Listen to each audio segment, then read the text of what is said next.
Good evening, everyone, and welcome to another round of sound. This is the #1 Cochran Sports Showdown. I'm Bob Pompeani. A lot to get into.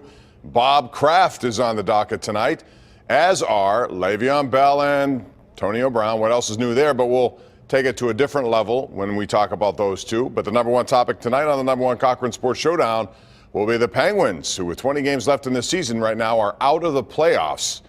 We'll get into that with our panel, left to right on your television screen. We have Will Graves, outstanding journalist with the Associated Press on the left. In the middle, Mr. Ron Cook from the Cook and Pony Show on the Fan, and of course with the Post-Gazette.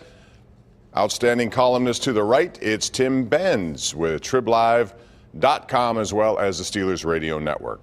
So last night we saw a hit. The NHL said it was a legal hit, which means, Tim Benz, there will be no supplemental discipline for Wayne Simmons.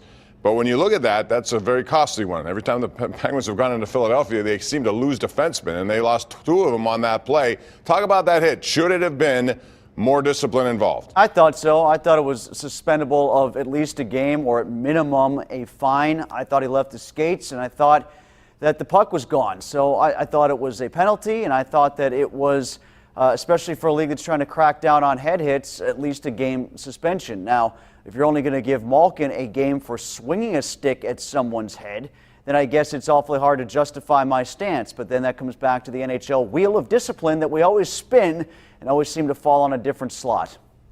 I've seen worse hits than that. He wasn't from behind. I mean, he centered him up and he hit him high. It should have been a penalty, I thought, at least 2 minutes interference. I'm okay with no suspension there. I've seen so many worse hits, and as you said, Tim, Malkin getting 1 game for swinging his stick was absolutely ridiculous. I mean, for me, again, you guys are right. I think it's a physical game because of who it is, because of the where they were playing, because it was the Flyers. I think that sort of adds some subtext here. I mean, Simmons, this isn't the first time that Simmons is hitting a guy like that, for better or for worse. But the fact that they didn't penalize him in the moment, the fact that they did not, the NHL player safety didn't say anything afterwards. And sometimes when there's an injury on a play, they'll come back and say, yeah, come and talk to us. And they're saying they're not even doing that. Tim mentioned before the show, we were talking that NHL says they have an angle that we haven't seen yet, which seems sort of an odd stance to take. What camera angle do you have? They have 80,000. They have 80,000 angles on gritty, streaky. And I would have to imagine they would show us. Cam. maybe it was. Maybe it was a gritty GoPro. I mean, it sucks, and having Letang as part of the collateral damage of this sucks for the Penguins, but I don't view it as egregious. Well, it can be in terms of their availability moving down. I don't think it was egregious anyway. I don't think his head was the primary target. And that's what they seem to look at, even though there was head contact. And like Tim said, they're going to make a stance on this, and they got to take this stuff more seriously. Well, that's the problem with the intent angle, Bobby. If he didn't intend to do it, right, he still did it, which is part of the issue with Malkin, and he should have been suspended more because he intended to swing a stick at somebody. Right. It's the same we argue with football. If there's intent, there's intent. If there's no intent, if you still make contact, then you have to serve the fine or whatever it may be. All right, let's talk about what this does to the Penguins now, because Ron Cook, here we are. Jim Rutherford has made a lot of trades already. He probably was willing to do not much after, now looking at tomorrow, but now it's changed. It has to have changed. If you find out you're going to be out without Letang and Dumoulin and Mata, what does he have to do, and who does he trade to get it done? Well, he's going to have to bring in a defenseman, or at least one. I mean, they're like running backs to me. You never had enough. A couple weeks ago they had 9, and they couldn't wait to get rid of Alexiak, and I understood that you can't have 9. But now they're down to basically 5 if these guys are out for any period of time. You have Riikola ready to step in, I guess, as your 5th guy. You can go to the minor leagues. Hopefully Dumoulin is not going to be out long. I'm more concerned about Letang.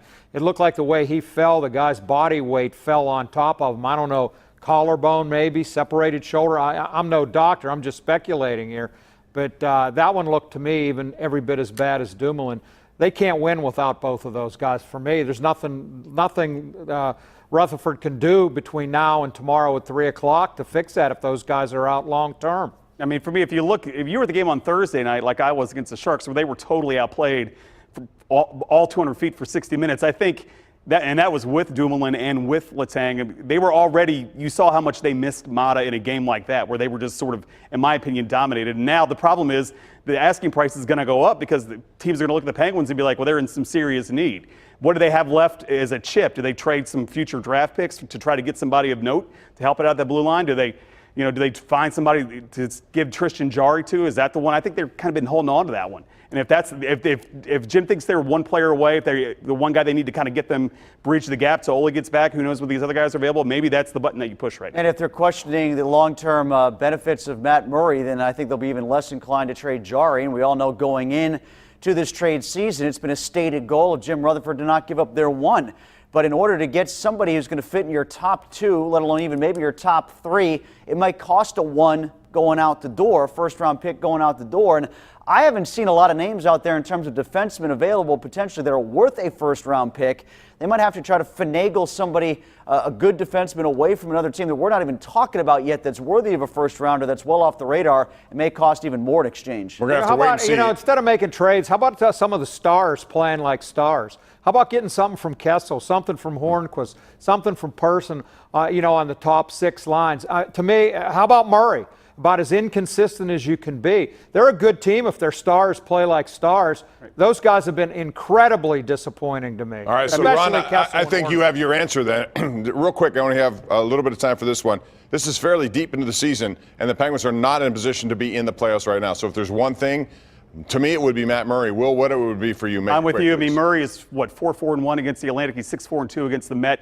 Goals against above 3 in both of those, against both those divisions. You need to beat those guys to get in the playoffs. I said last night, that's a game you kind of need your goalie to steal, and he did for 57 minutes. Looked like he was going to steal it. They let a point get away at the end. That's a tough one. He needs to be better, but the guys in front of him need to be better too.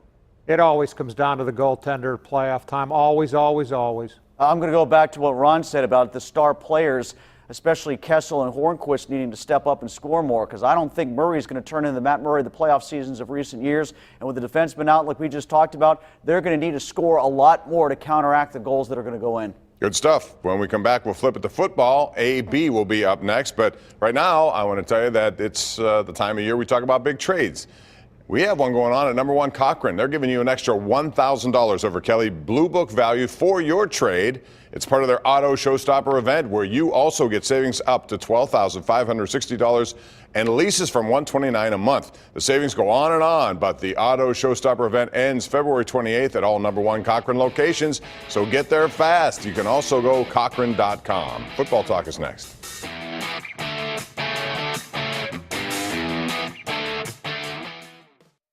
The number one Cochran Sports Showdown is brought to you by number one Cochran. Go one better. And by Highmark Blue Cross Blue Shield. Have a greater hand in your health.